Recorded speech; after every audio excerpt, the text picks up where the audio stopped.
Mbah, di dunia gaib ini kan, di dunia lain ini kita di dunianya nyata aja kan udah bingung, apalagi dunia nyata aja udah bingung ini lihatnya, ya kan, apalagi dunia yang di luar nyata, karena Allah kan ngomong tadi, wa ana wal awalu wal akhiru wal zahir wal batin. Berarti Allah kan ada zahirnya ada batinnya, ya kan, ya kan, berarti ada nyata, ada wujud, ada tidak wujud gitu kan, dua, ya kan, tetap dua, ada baik ada buruk.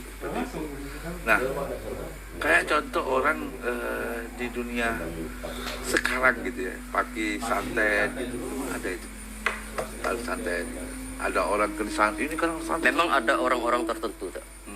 Yang bisa untuk menguasai ilmu itu. Nah, ilmu santet ini tergantung. Makanya tadi yang bisa untuk negosiasi, yang untuk bisa kerjasama sama manusia itu ada 5 itu tadi. Yang jin tadi. Iya, nah itu. Nah, masalah kalau tuyul ini kan tidak mungkin untuk nyantet, kan kayak itu. Kalau genruwo ya bisa jadi. Nah, itu. Nah, ada yang tidak bisa nyantet, cuman bilangnya bisa. Nah, itu. Ya sekarang ini beda-beda. Ada ya bermacam-macam untuk mencari untuk kepentingan diri pribadi. Nah, gini, ada istilah menarik. Menarik barang apa kris atau apa gitu kan, melalui minyak. Bahkan minyak itu bisa mahal, bisa juta. Ada yang ratusan juta. Seperti itu. Gimana Mbah Widodo menyikapi ini? Ada yang memang ada seperti itu, apa hanya bohong atau tipu? Kalau yang untuk narik yang sejenis itu aja, itu memang ada, tergantung negosiasi. Kalau pengalaman Widodo, kalau pengalaman aku kayak ini aja. Contoh, makanya tadi cincin, batu cincin itu asalnya batu dari alam, maka diisi hodam ataupun jin. Nah, ini supaya untuk apa tujuannya itu? Nah, berhubung orangnya, misalnya sewaktu kita punya ini sudah tidak ada, maka dia hilang. Nah, ataupun terendam di tanah apa ini. Nah, makanya itu ditarik. Nah, jin yang ataupun hodam yang ada di dalam cincin itu, maka ini yang negosiasi. Ya, hodam itu kan bisa negosiasi. Bisa. Nah, tergantung manusia ini bisa tidak negosiasi dengan jin tadi. Nah, itu ada yang seperti itu. Nah, cuman kalau untuk pengisian batu ataupun ini itu tergantung energi. Tidak bisa seluruh jin itu masuk di dalam batu ataupun dalam besi. Tidak seluruh. Ada memang yang setengahnya bisa, ada yang tidak bisa dimasukkan. Ya kalau memang dia sudah ada rumah, untuk apa dia dicarikan ke rumah itu lagi? Oh gitu. Ya. Gini, Mbak. Salah satunya pembelajaran kan kita bicara Sulaiman. Sulaiman kan tentaranya jin. Iya. Iya kan? Berarti kan ada seseorang, kata bahasa kamu tadi, menegosiasi dengan jin gitu kan? Atau jin digunakan. Salah satunya kan Nabi Sulaiman, seperti itu kan?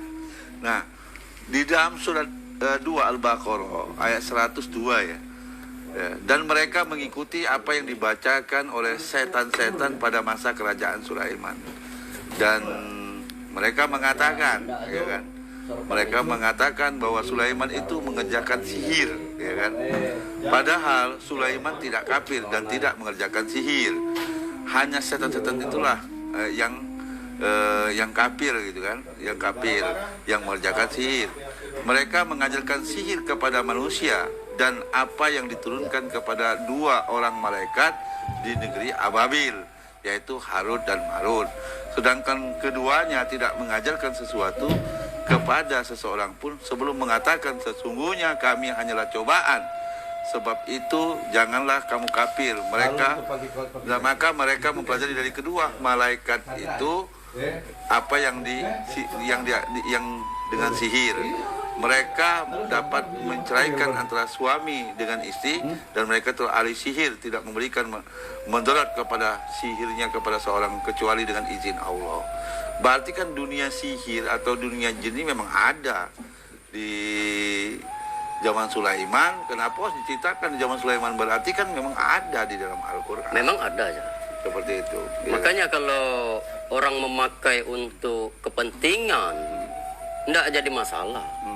Orang mau memakai jin, mau memakai setan ataupun yang lain, ya kalau memang untuk kepentingan dia itu positif, tidak ada yang semacam oh ini musyrik, ini kafir, tidak ada yang kayak itu. Karena memang sudah ada dari dulu. Jin tadi. Iya.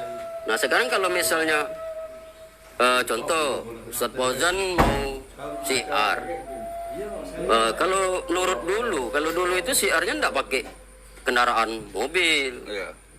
apa mau jalan kaki. Ya, zaman namanya hutan kan. Nah makanya sesuai dengan zaman. Nah enggak mungkin seorang Ustadz Fauzan Thohir nggak ada cincin, nggak pakai gelang, nggak pakai itu. Nah tergantung sugesti manusia yang lain Melihat saya. menyikapi cincin Fauzan. Termasuk gelang saya. Termasuk. Ya, jadi gini, banyak sekali saya punya gelang, ya kan, baik di dunia kiai maupun ustadz atau orang luar. Sering minta, saya banyak gelang tuh sering dipinta. Saya pikir gini, saya kan beli gelang ini. Saya beli gelang di Lazada tapi orang saya bilang ini gelang saya beli, dia kan mampu belinya. Kenapa beli dengan atau ngambil punya saya gitu kan? Karena mereka itu kan berpikiran bahwa gelang Ustadz Fauzan itu kan pasti ada pengaruh. Oh gitu. Karena dipakai seorang ustadz, kan kayak itu. Nah kalau dipakainya gelang itu dipakai pengemis, nggak mungkin ya orang mau. Jadi gini, Mbah Widodo, saya mungkin beli gelang tuh banyak sekali. Belinya kan cincin juga gitu. Cuma orang banyak minta. Makanya termasuk salah satu surban. Saya surban tuh harus sediakan gitu. Nih banyak surban gitu kan. Saya itu dunia yang model itu dari dulu saya nggak percaya. Tapi setelah saya belajar Quran 10 tahun yang lalu, 10 tahun yang lalu nih, dari sebelum 10 tahun yang lalu, saya nggak percaya model kayak gitu. Ya, tapi setelah 10 tahun saya mempelajari Quran, ya kan, saya percaya karena sesuatu yang gaib itu menurut saya bisa ditampakkan, bisa diwujudkan. Maka saya yakin tentang gaib itu. Maka salah satunya dunia jin. Tapi saya nggak menggelut itu karena makom saya bukan di situ dan tujuan saya bukan ke situ, ya kan. Cuman Allah tabirkan salah satu gaib atau apa atau dunia di luar uyun atau basoir. Memang saya percaya. Setelah 10 tahun, ya kan, seperti itu. Bahkan mengikuti bahasa yang ada gitu. Maka ketika ada orang benar kata Mbak Widodo, gelang saya ini memang beli di dada, tapi siapa yang memakai? Kalau yang memakainya berarti di orang itu melihat pandangannya bahwa yang makainya adalah seorang ustadz, dilihatnya ustadz ini luar biasa, ya kan? Banyak kan ustadz belum. Maka pemikirannya beda-beda. Beda-beda. Ada juga sih ustadz juga minta dengan saya, masalahnya. Ya kan? Tidak semua ustadz dipercaya gitu loh. Ya kan? Ada ustadz juga minta saya, kiai pun juga minta dengan saya. Baik surban, ya apa? Dia punya surban juga, dia punya gelang juga gitu. Dia punya cincin juga minta. Ya pemikirannya. Ya kan seperti itu. Tergantung Nah, itu dunia kiai loh, dunia ustadz. Apalagi masyarakat. Ya kan seperti itu. Saya seumur hidup saya tidak pernah minta walaupun dengan kiai siapapun, ya kan? Ataupun dengan apapun tidak minta. Karena saya memahami surat 51 ayat 21, ya kan? Pada dirimu kamu punya kelebihan, kamu olah kelebihan. Yang pusing apalagi sirut tadi, saya mengolah itu, ya kan? Nah, satunya seperti itu. Jadi kalau hari ini ada orang situ, ya saya anggapan saya walaupun orang berkeyakinan itu, saya nggak berani ngatakan dia musyrik gitu ya dengan gelang saya nggak berani karena saya nggak tahu hati dia itu, saya nggak tahu. Nah, seperti yang dikatakan oleh ulama itu wayang itu musyrik atau haram, nah, saya nggak berani. Kan ulama dia mengatakan itu orang musyrik karena musyrik itu yang tahu kan cuma Tuhan dengan dirinya sendiri. Apa dia minta gelang saya itu mempertuhankan gelang, saya nggak tahu. Yang pasti saya menganggap dia minta gelang, inilah berbuat baik saya dengan dia seperti itu istilahnya kan. kembali. Nah, pertanyaan yang bawah ini dong. Artinya dunia santet juga ada. Ada. Terus nari barang juga ada. Nah, sekarang kan di media yang ada ini kan tuh mulai terbuka di YouTube dunia lain. Saya baca ada satu ustaz itu membasmi atau berkelomawin dengan dukun-dukun. Siapa itu ustaznya itu seperti itu kan? Terus mental-mental itu memang ada tuh. Ya kalau itu tuh semacam jenisnya ilmu titipan, Cak. Kalau di persaudaraan Setiati Trati itu ada 2 unsur kebatinan. Kalau di Setiati ya? Setiati Trati itu ada 2 kebatinan. Maka kebatinan itu yang pertama itu dia harus berhubungan langsung dengan Sang Halik ataupun dengan Tuhannya dengan cara ya sesuai dengan cara-cara esatrati. Nah, ada yang ilmu kebatinan yang dititipkan ataupun disebut ilmu tenaga dalam. Tanpa disentuh dia bisa ya mental ataupun ini terdorong ataupun yang lain kan seperti itu. Nah, yang jadi masalah sekarang ini nih ilmu ini nih kalau untuk kesombongan maka tidak akan bisa sempurna aja. Karena tanpa harusnya ilmu itu untuk membantu, bukannya untuk nandingin si A ataupun si B itu.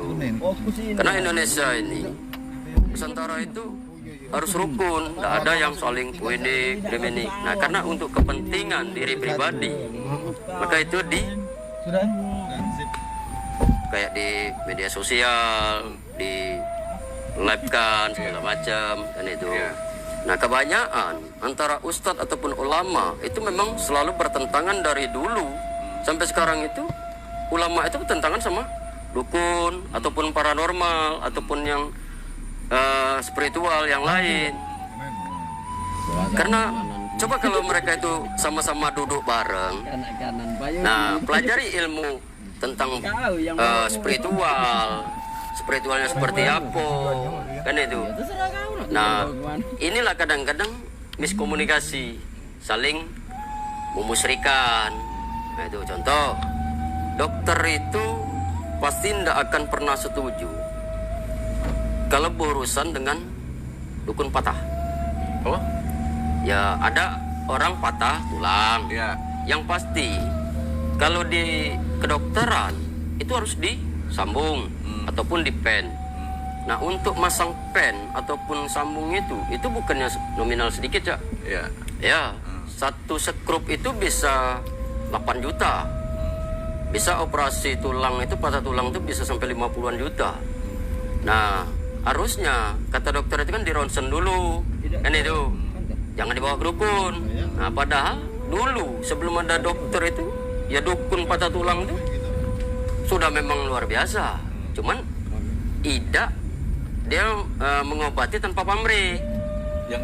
Yang dukun patah tadi. Nah, kalau di kedokteran ini kan butuh biaya. Kalau yang ada dukun patah bisa sembuh orang, tapi nggak banyak kan? Nggak banyak. Ya kan? Kecuali kalau dia itu cuman sekedar membantu aja. Kalau ilmu untuk dukun patah ataupun patah tulang, kalau dia itu mengobati secara lillahi ta'ala, maka itu akan sempurna sembuh. Nah, kalau dia sudah ada untuk ke masalah materi, maka itu akan surut ilmunya itu. Untuk mengobati itu tidak sempurna lagi. Bisa sempurna, cuman pasti ada cacat. Nah itu, karena itu dari keturunan. Nah itu. Maka kalau dokter itu ya berurusannya dengan dukun patah. Kalau ulama ya berurusannya sama paranormal segala macam. Itu memang tidak pernah akor itu, tidak pernah. Tapi dunia kiai bisa juga batin juga sih. Ya bisa. Ya kan? Contoh gini aja yang kejadian-kejadian misalnya kamu baca surah Al-Waqiah habis subuh biar kaya, kan nggak logik juga sebenarnya. Ya enggak masuk itu aja. Kan seperti Nggak itu, bisa. Kan? Apakah dengan baca surat yang macam itu besok langsung ada rezekinya? Iya. Ya, kalau enggak ada Kan sama aja ikhtiar. dunia itu. Iya. Tadi kan Sama itu. Ya kan? Nah sekarang gini, saya ngeliat di satu daerah ada namanya istilah Gunung Kawi. Ya kan?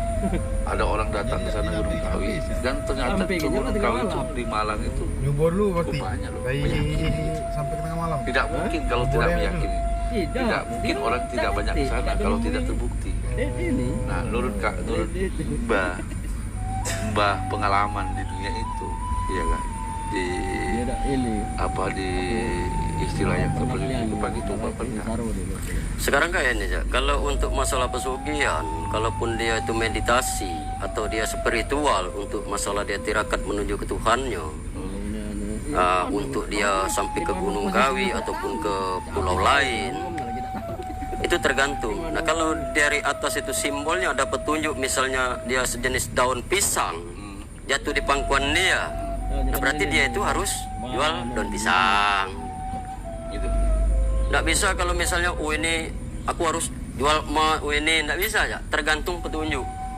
Itu nggak bisa sembarang gitu.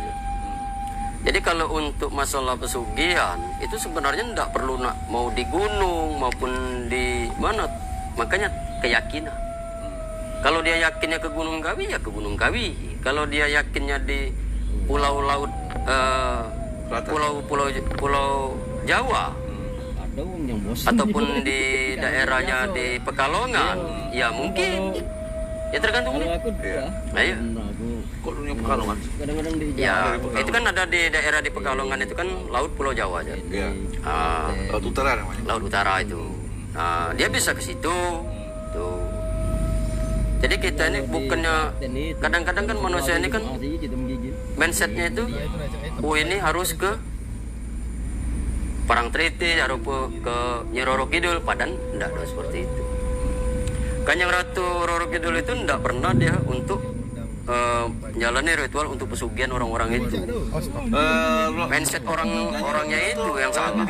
Nyai Roro Kidul atau Ratu Kidul itu memang ada cerita itu apa?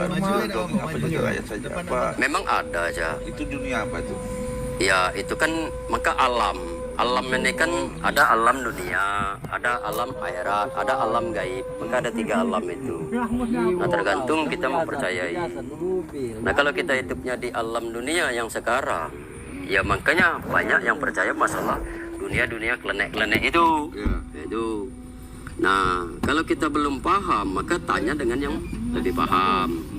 Nah ini dia hidupnya di dunia alam dunia yang sekarang. Dia kepinginnya masuk ke dunia alam gaib, ya mendak masuk lah ya, nggak bisa itu, karena dia karena kapasitasnya, makumnya belum sampai.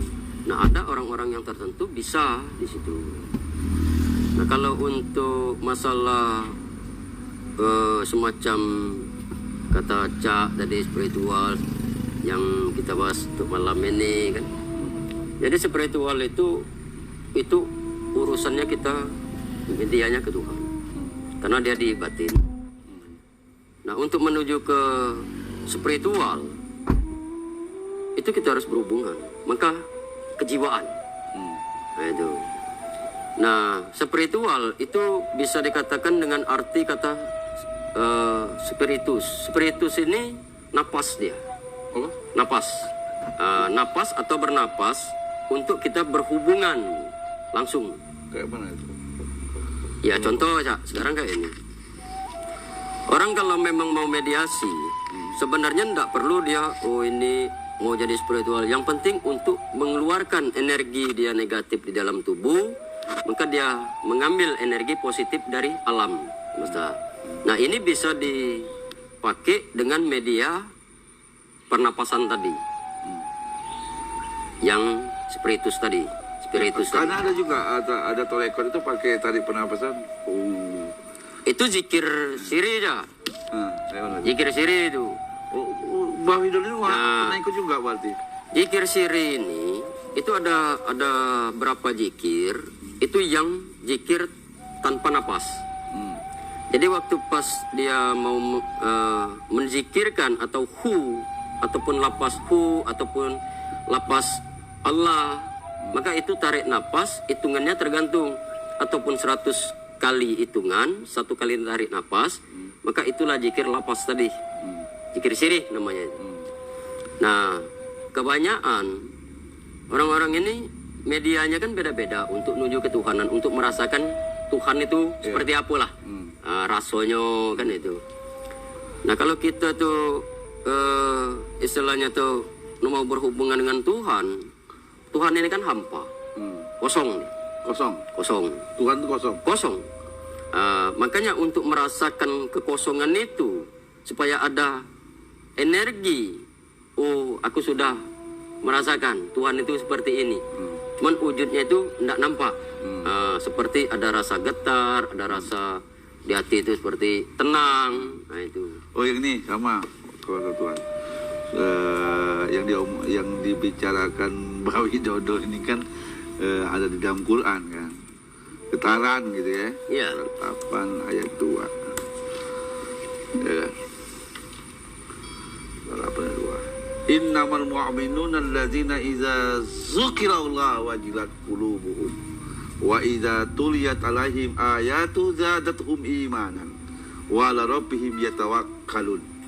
Sesungguhnya orang-orang yang beriman adalah orang-orang yang disebut nama Allah, gemetar hatinya. Iya. Kalau di hati kan gemetar, merinding dia, gemetar hatinya, gemetar hati mereka. Dan apabila dibacakan ayat-ayat Allah, bertambah imannya, ya kan? Jadi zikirullah dibacakan Allah, bukan membaca ya, dibacakan Allah, Dibacakan. gemetar hatinya. Iya. Tapi ketika dibacakan ayat Allah, dia bertambah imannya. Makanya disebut zikir syiri itu zikir hati. Syir itu. Maka sewaktu pas orang itu hatinya yang berzikir sesuai dengan dia apa yang dia berpusat di satu tujuan, kepingin merasakan aura Tuhan ataupun energi Tuhan, maka dia pasti merasakan. Gini Mbak Widodo, di dunia dukun, Mbak Widodo ini kan masuk di dunia dua-duanya nih, ya kan? Mbak Widodo pernah ikut rekod juga? Pernah di berapa rekod nih? Di waktu itu di cobaan satu tempat itu di Sidikia Jombang. Sidikia Jombang. Muhammad Ali Kasim, Kiai Haji Muhammad Ali Kasim itu di 2000